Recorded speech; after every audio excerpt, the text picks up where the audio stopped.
First up, I just want to apologise for not having a video out for the last 3 or 4 weeks. It has been really busy. I was struggling a little bit with my diet, so I wanted to get that dialed in, and just with trying to train a lot, working and everything else, it's been difficult to get a video out. But we're back on track now. We're going to have videos coming out every week on Sundays from now on, so we can get back to watching them. I can get back to getting your great comments on the videos, and we can really kick on from here. So thanks for coming back. It was the 9th of March, 9 weeks into this FATMAN to IRONMAN journey, and I took part in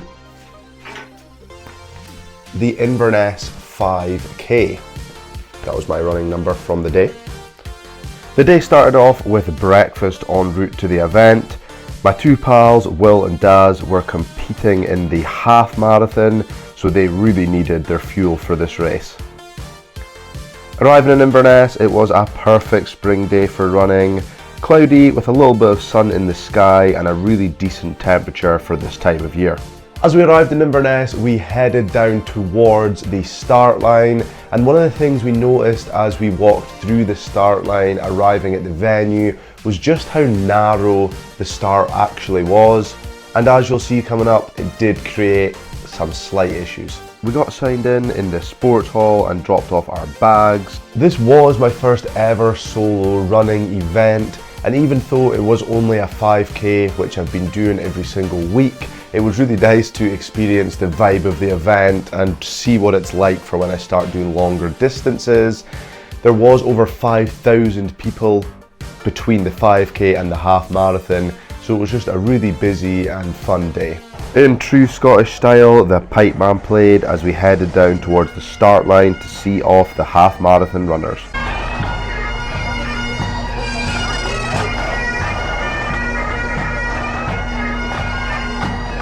The main reason why I signed up for this 5K was to keep myself accountable, keep myself in and keep running weekly.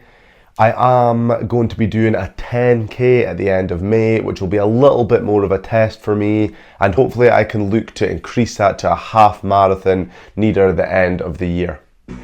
After watching the lads cross the start line for their 21-kilometer run, I headed down to the 5K holding area to get ready for my run. This is where the issues seem to start. I was aiming to run the 5K in around 27.5 minutes, which would give me my best time for this year by over 30 seconds. I thought this was a pretty slow time in the grand scheme of things, so I got myself into the middle towards the back of the 5K pack. As the starting horn sounded and people started funneling through the incredibly tight start line, I realised that as this was only a 5K run, and it was clearly directed more towards kids and families, I had got myself a little bit behind of where I would have liked. I mean, don't get me wrong, I wasn't taking this mad serious. However, I did want to try and get my PB, so I wanted to run it as fast as I possibly could. After passing the start, I tried my best to weave in and out of the traffic to keep the pace that I wanted for the race.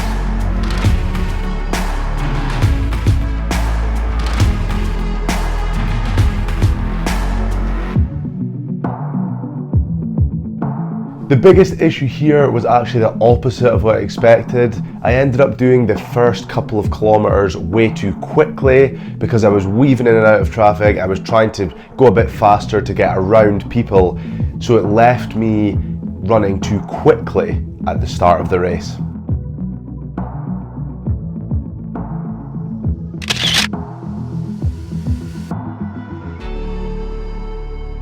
As we're just passing a couple of kilometers in the race, make sure to go down into the description. I've linked my Instagram and also my Strava. I post pretty much daily stories on Instagram with my training and fitness updates, and you can see all my workouts on Strava if you want to keep more up to date than these videos provide.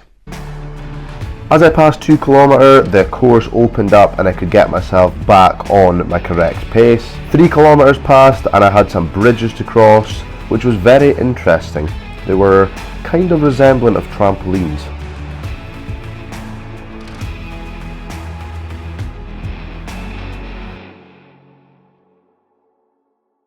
As I hit the 4 kilometer marker, this is where I would normally try and pick it up a little bit. and give it a faster finish. However, because of the fast start, I really didn't have all that much left to give.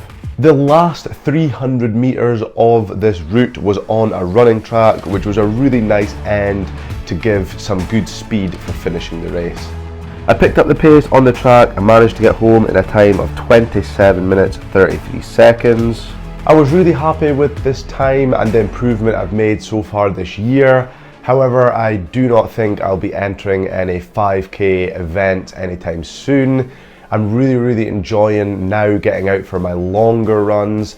So hopefully once I complete this 10k, hopefully in sub 1 hour in May, I can then, as I said, push on towards a half marathon. And I'm hopefully going to be running the Murcia Marathon in the south of Spain on the 1st of February 2026. So that's something else which I can start training for as the year progresses.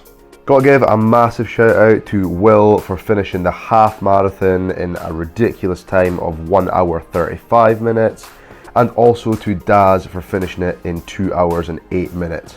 Unbelievable effort from both the lads.